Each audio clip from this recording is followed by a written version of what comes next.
essentially that title accuses them straight away of lacking imagination. Is that true? No, it's not true because it's nothing to do with, as you would think, the French Connection. It's just, I think it's just accidental that they are. I think yeah, it's purely accidental. Yeah. I think because I think it's a Swedish film, so I think when it's the original title may not be that obvious. But Oh, so it's some English marketer, English language marketer that's given it that title yes, because they do want to connect. Oh yeah. Oh my. Okay, never so mind. it's Sorry. probably that they've thought, oh, but that might spark a bit of interest. Yeah. But it's one of those. It's a one of those stories that I because it's based on a true story. One of those. So I always look up about how true is it, and Yes. it seems to be that it is actually not far off. But anyway, an account of Sweden during the Second World War, which is something we don't really see a lot about because Sweden was neutral, and Yeah. therefore people tend to think that if it's neutral, nothing happens. So is showing a little bit a slice of what happened in Sweden.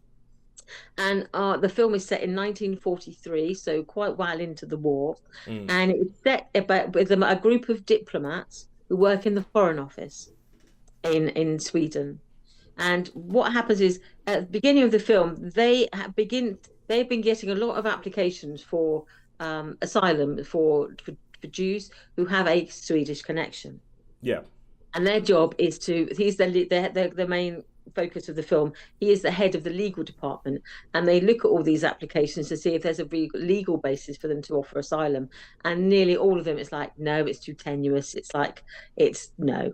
And then one day, one of their contacts, who is like in the embassy in Prague, says to them, actually, we need to do more because when people go to these labor camps, they're not labor camps.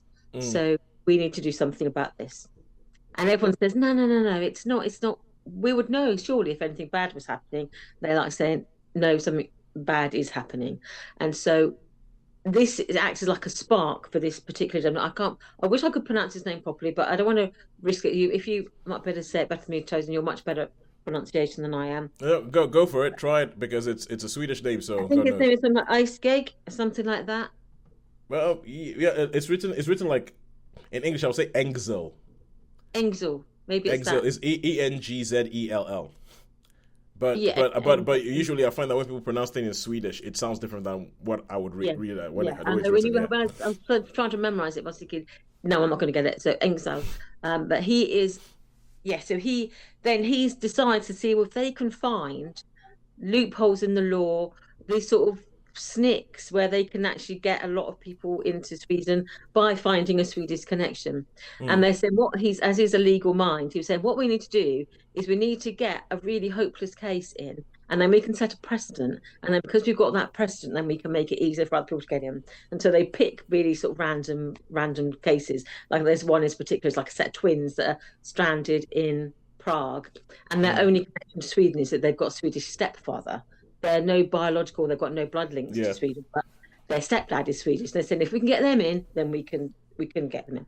So it's following the sort of the story, but it's done actually in a really quirky way. It uses modern music, not Yep. modern, but it's sort of like quite quirky music soundtrack.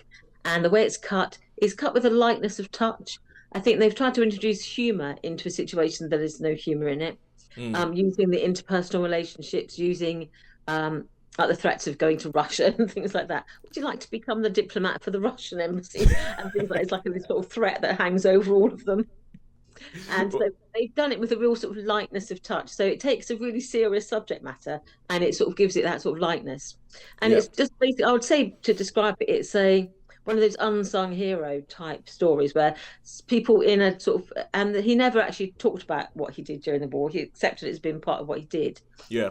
He, I don't want to give any spoilers though. I think people who are Well, interested. because as you were talking, I was getting the ideas of a Swedish Oscar Schindler almost. Yeah, something like that. Yeah, where he paved the way to sort of basically, without they've credited him with saving many lives, probably thousands of lives Mm. potentially, and by opening up loopholes in the law and doing it in such a sort of bravura way that people couldn't really stop it.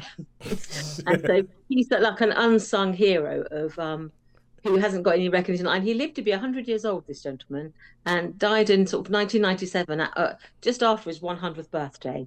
Yeah. And he never ever talked about his wartime work, because to him it was just like it's a job he did at the time and did the best that he could. And he did other things. So yeah, he's just like an unsung hero of the Second World War, a hero for Sweden to celebrate for the fact that they were neutral, but they weren't impartial always. Sometimes they, allowed their train lines to be used for things that could be suggested was helping the war effort of Nazi Germany. Yeah. They had that much choice in the matter they had, who knows, but they were in this difficult situation. So yes, it sort of gives you a different aspect of like that classic, it's away from those classic battlefield scenes or scenes of the Holocaust or scenes of, really darkness. They've done it with a real lightness of touch, which I thought they did it well. Cool. So how many stars would you give it? I would give it a 3.5.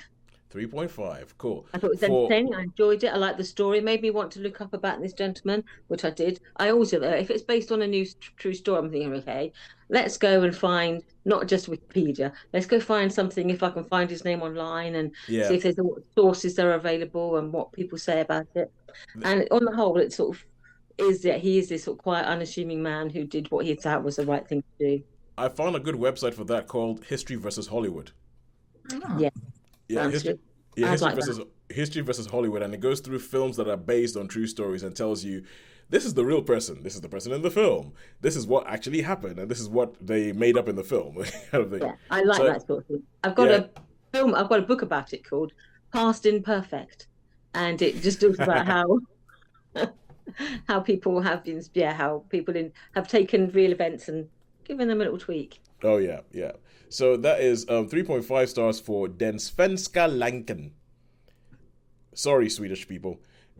That's my bet. Please get in touch with us, like everybody else has been getting in touch with us online, and tell me how to pronounce Den Svenska Länken, which actually just translates as the Swedish link. So so they definitely have used that French Connection as a they've used the connections of the French Connection. All right, cool.